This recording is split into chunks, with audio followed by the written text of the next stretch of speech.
Om Swastiastu. Baik, terima kasih atas kesempatan yang telah diberikan. Di sini saya akan segera memulai untuk presentasi terkait tugas LKM 2 pada Rombal Agama 42.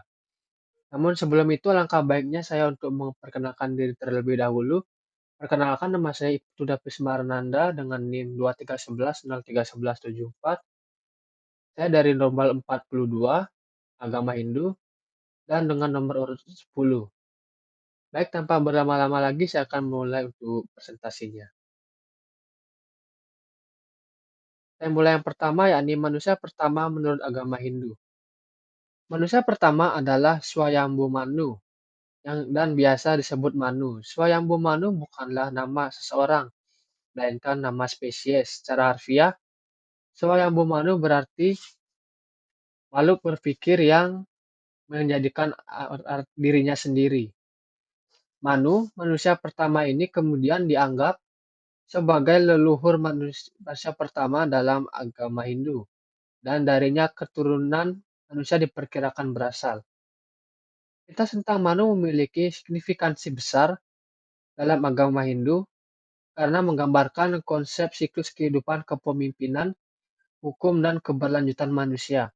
Dalam ajaran agama Hindu, manusia pertama yang lahir ke bumi disebut Manu. Secara etimologis, kata manusia berasal dari kata Manu yang berarti pikiran atau berpikir, dan manusia berarti seseorang yang berpikir atau menggunakan pikirannya. Secara kosmologis, manusia itu merupakan kesatuan jiwa badan jasmaninya atau disebut dengan mikrokosmos atau buana alit yang merupakan manifestasi dan makrokosmos atau buana agung. Manusia dibedakan dengan makhluk lain karena memiliki kemampuan terutama yaitu berpikir, berbicara, dan bertindak. Sehingga manusia disebut sebagai makhluk tripramana. Tripramana berarti 3 jalan atau cara untuk mengetahui kebenaran. Dari 3 kemampuan ini, kita dapat membedakan manusia dari makhluk lain. Manusia bisa melakukan subha dan atau asubha karma, yaitu perbuatan baik dan buruk. Dengan kemampuan dalam berpikir, berkat, dan bertindak. Manusia dilahirkan dengan tujuan hidup. Manusia sesama manusia memiliki perbedaan. Di antara perbedaan, warna atau yang disebut dengan catur warna. Perbedaan status sosial, perbedaan kemakmuran, dan masih banyak lagi. Selama hidup manusia, mereka akan menerima karma pala tergantung sifat-sifat dan juga tingkah laku manusia itu sendiri.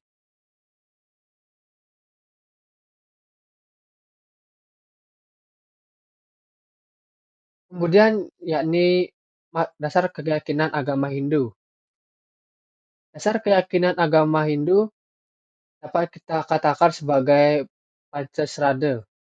Pancasrada secara etimologi terdiri dari kata panca dan srada. Panca adalah 5 dan srada artinya keyakinan atau kepercayaan. Jadi bisa disimpulkan yakni Pancasrada ialah 5 dasar kepercayaan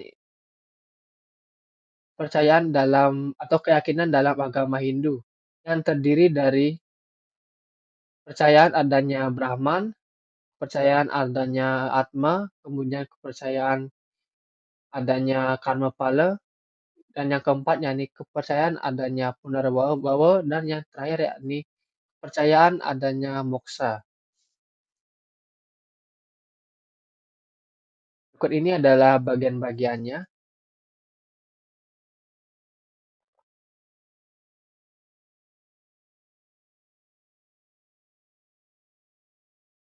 Yang pertama yakni keyakinan terhadap Brahman atau Widi Tattwa.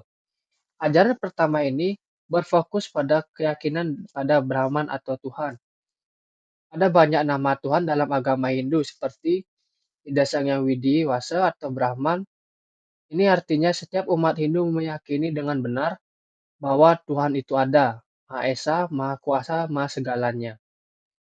Kemudian yang kedua yakni keyakinan terhadap Atman atau Atma Tattwa. Kedua adalah Atma Tattwa atau lebih kerap disebut dengan Roh Suci. Umat Hindu meyakini pula bahwa keberadaan Jiwatman membuat manusia bisa hidup. Atman diyakini memiliki sifat kekal dan sempurna. Kemudian yang ketiga yakni keyakinan terhadap karma pala atau karma pala tattva. Keyakinan dasar ketiga dalam agama Hindu adalah keberadaan dari karma pala. Kata karma sendiri memiliki arti perilaku atau perbuatan, sementara pala artinya hasil yang didapat. Jadi, jika dijelaskan secara singkat, karma pala ini artinya hasil yang dicapai dari perbuatan yang dilakukan. Sederhananya, umat Hindu sangat percaya dengan adanya hukum sebab akibat dalam kehidupan sehari-hari. Karma pala sendiri dibedakan menjadi tiga bagian, yaitu masa kini atau sekarang, atau Sancita Karma Pala. Kemudian yang kedua yakni masa nanti atau hari esok, atau yang bisa disebut Prarabdha Karma Pala. Dan yang ketiga yakni masa sekarang dan masa depan yakni Kriyamana Karma Pala. Kemudian adanya keyakinan terhadap Punarbawa atau Punarbawa Tattwa atau Samsara Tattwa. Ajaran keyakinan keempat dalam Pancasrada adalah Punarbawa atau percaya dengan adanya reinkarnasi atau penjelmaan kembali atau kelahiran kembali. Dalam agama Hindu ini dikenal dengan istilah Punarbawa yang artinya kelahiran berulang-ulang. Umat Hindu percaya setiap roh akan kembali lagi kepada Tuhan dan harus dalam keadaan yang suci. Dan yang terakhir yakni keyakinan terhadap moksa atau moksa tattva. Keyakinan terakhir adalah meyakini dan percaya dengan moksa, yaitu bersatunya Brahman dengan Atman. Bukan tanpa alasan, tujuan tertinggi dalam agama Hindu adalah bisa mencapai Jagadita dan moksa. Kemudian masuk ke materi yang ketiga yakni COVID-19 ditinjau dari agama Hindu. Pandemi COVID-19 tidak secara langsung didefinisikan dalam agama Hindu, tetapi agama Hindu memiliki prinsip-prinsip dan nilai-nilai yang dapat diterapkan. Dalam konteks situasi krisis seperti pandemi ini, agama Hindu adalah agama yang kaya dan kompleks dengan berbagai aliran, tradisi, dan filosofi yang berbeda, sehingga pendekatan individu terhadap pandemi ini dapat bervariasi. Beberapa konsep dan prinsip dalam agama Hindu yang mungkin relevan dalam pandemi COVID-19 ialah yang pertama yakni ahimsa. Konsep ahimsa adalah prinsip tidak melakukan kekerasan dan menghormati kehidupan. Dalam konteks pandemi, ini bisa diartikan sebagai pentingnya untuk menghindari penyebaran virus dan melindungi kehidupan orang lain dengan cara seperti mengikuti pedoman kesehatan dan pembatasan sosial. Yang kedua yakni karma. Agama Hindu mengajarkan konsep karma, yakni tindakan kita dalam kehidupan ini akan memiliki konsekuensi di masa depan. Dalam pandemi, mengambil tindakan yang bijaksana dan bertanggung jawab untuk melindungi diri sendiri dan orang lain dapat dianggap sebagai tindakan positif yang mempengaruhi karma kita. Kemudian yang ketiga yakni sewa atau pelayanan masyarakat. Sewa adalah konsep pelayanan masyarakat dalam agama Hindu. Selama pandemi, banyak praktisi Hindu telah berkontribusi dalam upaya membantu mereka yang membutuhkan, seperti menyediakan makanan atau bantuan medis kepada yang memerlukan. Yakni ada juga unsur kultus dewa-dewi. Yang dimaksudkan, agama Hindu memiliki berbagai dewa dan dewi yang disembah dan orang Hindu dapat memanjatkan doa untuk perlindungan atau pemulihan dari pandemis kepada dewa atau dewi tertentu seperti Dewa Hanuman atau Dewi Durga. Kemudian ada juga yoga dan meditasi. Praktik yoga dan meditasi dalam agama Hindu dapat membantu individu mengatasi stres, kecemasan, dan depresi yang dapat muncul selama pandemi. Ini juga dapat membantu meningkatkan kesejahteraan fisik dan mental. Kemudian materi selanjutnya yakni pengobatan atau usada dalam sastra Hindu dalam menghadapi COVID-19. Dalam tradisi sastra Hindu terdapat beberapa pengobatan atau usade yang dianjurkan untuk menghadapi situasi penyakit atau pandemi seperti COVID-19. Perlu diingat bahwa ini adalah pandangan dari perspektif budaya dan agama Hindu, dan pengobatan medis modern juga sangat penting dalam menghadapi pandemi. Beberapa praktik pengobatan atau usada yang dapat ditemukan dalam sastra Hindu antara lain, yang pertama yakni Ayurveda. Ayurveda adalah sistem pengobatan tradisional India yang telah ada sejak ribuan tahun. Ayurveda sendiri menggunakan ramuan herbal, diet, yoga, meditasi, dan teknik pembersihan tubuh untuk memulihkan keseimbangan energi vital dalam tubuh dan memperkuat sistem kekebalan tubuh. Selama pandemi COVID-19, banyak orang Hindu atau umat Hindu telah mencari bantuan dari ahli Ayurveda untuk meningkatkan kekebalan tubuh mereka. Ada juga metode praktik pembersihan. Maksudnya, sastra Hindu mengajarkan pentingnya menjaga kebersihan fisik dan spiritual. Selama pandemi, praktik seperti mandi harian, membersihkan tangan, dan menjaga kebersihan lingkungan sangat dianjurkan. Kemudian ada juga yoga dan meditasi. Melalui yoga dan meditasi, individu atau umat Hindu sendiri dapat mengurangi stres dan meningkatkan kesejahteraan fisik dan mental. Ini dapat membantu dalam meningkatkan sistem kekebalan tubuh dan mengurangi dampak negatif stres terhadap tubuh. Kemudian ada juga metode mantra dan puja.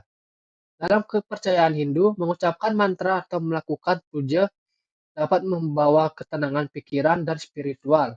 Hal ini dapat membantu mengatasi ketakutan dan kecemasan yang mungkin timbul selama pandemi. Kemudian ada diet sehat. Ayurveda menekankan pentingnya diet yang sehat dan seimbang. Makan makanan yang kaya akan nutrisi dan menghindari makanan yang berpotensi merusak kesehatan dapat membantu dalam menjaga kekebalan tubuh. Kemudian ada obat-obatan herbal. Penggunaan herbal dalam pengobatan tradisional Hindu telah ada sejak lama. Beberapa ramuan herbal dianggap memiliki sifat penyembuhan, namun penting untuk berkonsultasi dengan ahli pengobatan herbal yang kompeten sebelum mengonsumsinya. Lalu ada sosial dan kemanusiaan. Umat Hindu mendorong praktik kepedulian sosial. Selama pandemi, banyak organisasi dan umat Hindu yang terlibat dalam kegiatan sosial seperti pembagian makanan, perawatan kesehatan, dan bantuan kepada yang membutuhkan. Baik, sebelum saya tutup, saya akan memberikan kesimpulan terhadap presentasi tadi, yakni bisa disimpulkan manusia pertama menurut agama Hindu adalah Swayambhu Manu. Kemudian juga dalam agama Hindu memiliki 5 keyakinan, yakni yang pertama keyakinan terhadap Tuhan atau Brahman, kemudian keyakinan terhadap Atman atau percikan-percikan suci dari Ida Sang Hyang Widi. Yang ketiga yakni percaya terhadap adanya karma pala. Yang keempat yakni percaya adanya punarbawa, dan yang terakhir adalah kepercayaan adanya adanya tujuan akhir agama Hindu yakni moksa. Yang yang kelima tersebut disebut dengan Pancasrada. Kemudian ada beberapa contoh usada atau pengobatan yang tertera dalam sastra Hindu untuk menanggulangi pandemi COVID-19 yang tadi sudah saya jelaskan. Dan metode-metode tersebut bisa bisa sekiranya diterapkan nantinya untuk demi demi kesehatan yang ingin didapatkan oleh semua orang. Baik, terima kasih atas perhatian yang telah diberikan. Mohon maaf apabila ada kesalahan kata ataupun penyampaian informasi yang keliru. Saya mohon maaf juga, dan akhir kata saya ucapkan terima kasih. Om Santi Santi Santi Om.